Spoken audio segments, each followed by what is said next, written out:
আসসালামু আলাইকুম আমার প্রিয় ভিউয়ার্স, আশা করি সবাই ভালো আছেন।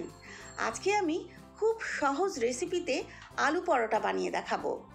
আমার রেসিপি ফলো করে যদি বানান তাহলে প্রতিটা পরোটা ফুলবে আর পরোটার প্রতিটা কোণ পুরো ভরা থাকবে। আশা করি আপনাদের ভালো লাগবে। চলুন তাহলে ভিউয়ার্স, আমরা এই দারুণ আলু পরোটা বানানো শুরু করি।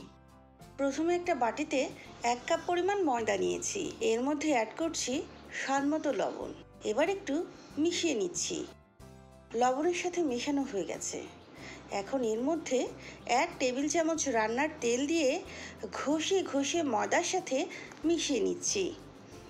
এমনভাবে মেশাতে হবে যাতে ময়দা এরকম ঝুরঝুরে হয়ে যায় আর হাত দিয়ে মুঠ করলে দলা পাকিয়ে যায়। এখন 1/4 কাপ পরিমাণ পানি অল্প অল্প করে দিয়ে ময়দা মেখে নেব। পানি একবারে দিলে খামিরের মধ্যে গোটা থাকতে পারে, তাই অল্প অল্প করে দিয়ে ময়দা মেখে নিব। আমার পরোটার জন্য ডোটা রেডি। দেখুন ভিউয়ার্স, এরকম একটা নরম ডো হবে। এখন হাতে একটু তেল মেখে ময়দার গায়ে লাগিয়ে ঢেকে 10 মিনিট রেস্টে রেখে দিচ্ছি। এবার আমি পরোটার ভেতরের পুর বানাবো।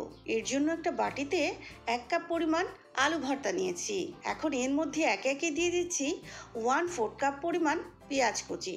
ভিউয়ার্স, আমি এখানে কাঁচা পেঁয়াজ নিয়েছি, আপনারা চাইলে পেঁয়াজ বেরেস্তা দিতে পারেন। আরও দিয়ে দিচ্ছি একটি কাঁচামরিচ কুচি, 1 টেবিল চামচ ধনেপাতা কুচি, 1/2 চা চামচ ভাজা জিরা গুঁড়া, 1/4 চা চামচ চিলি ফ্লেক্স আর অ্যাড করছি স্বাদ মতো লবণ। এখন এই সবগুলো উপকরণ খুব ভালোভাবে আলুর সাথে মেখে নিচ্ছি। আমার পুরটা রেডি। এখন এটাকে একপাশে রেখে চলুন ভিউয়ার্স দেখি খামিরের কি অবস্থা। আমার পরোটার খামিরটা রেডি। এই তো দেখুন ভিউয়ার্স, কি সুন্দর নরম একটা খামির হয়েছে। পারফেক্ট পরোটার জন্য খামিরটা খুব ইম্পর্ট্যান্ট। এখন আমি একটা বোর্ডের উপরে নিয়ে একটু মথে নিয়ে 4 ভাগে ভাগ করে নিচ্ছি। এবার প্রতিটা ভাগকে এভাবে গোল করে নিচ্ছি। ভিউয়ার্স, আমি এখানে 4টা পরোটা বানাবো, এর জন্য 4 ভাগ করেছি। আপনারা এর থেকে বেশিও বানাতে পারেন, আবার কমও বানাতে পারেন। আমার সব লেচিগুলা রেডি। এখন একটা করে লেচি নিয়ে বোর্ডের উপরে শুকনো ময়দা ছিটিয়ে এরকম একটু মোটা করে রুটি বানিয়ে নিচ্ছি। আমার রুটি বানানো শেষ। এখন রুটির মাঝখানে এভাবে আলুর পুর দিয়ে চারপাশ ভাঁজ করে এভাবে ঢেকে দিচ্ছি। আমরা 4 কোনা পরোটা বানানোর জন্য যেরকম ভাঁজ দেই, এই পরোটা সেরকম ভাঁজ দিতে হবে। এখন পরোটা বেলে নিচ্ছি। এমনভাবে পরোটা বেলতে হবে যাতে ভেতর থেকে পুরটা বের না হয়ে যায়। আমার পরোটা বেলা শেষ। এখন চুলায় একটা ফ্রাই প্যানে তেল ব্রাশ করে পরোটা দিয়ে দিচ্ছি। এক পাশ ভাজা হলে অন্য পাশে উল্টে দিব।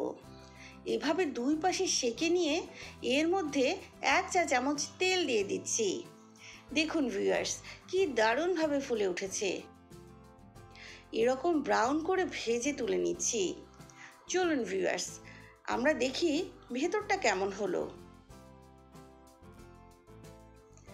এই তো দেখুন, দেখতে কতটা ইয়ামি হয়েছে। এভাবে আমি সবগুলো পরোটা বানিয়ে কেটে নিয়েছি। এখন গরম গরম পরিবেশন করুন এই দারুণ আলু পরোটা। এতক্ষণ ধরে আমার সাথে থাকার জন্য সবাইকে অসংখ্য ধন্যবাদ। আমার রেসিপিটা পছন্দ হলে লাইক দিতে পারেন, ফ্রেন্ডস অ্যান্ড ফ্যামিলির সাথে শেয়ার করতে পারেন। আর এরকম সহজ রেসিপি পাওয়ার জন্য আমার চ্যানেলটি সাবস্ক্রাইব করতে পারেন।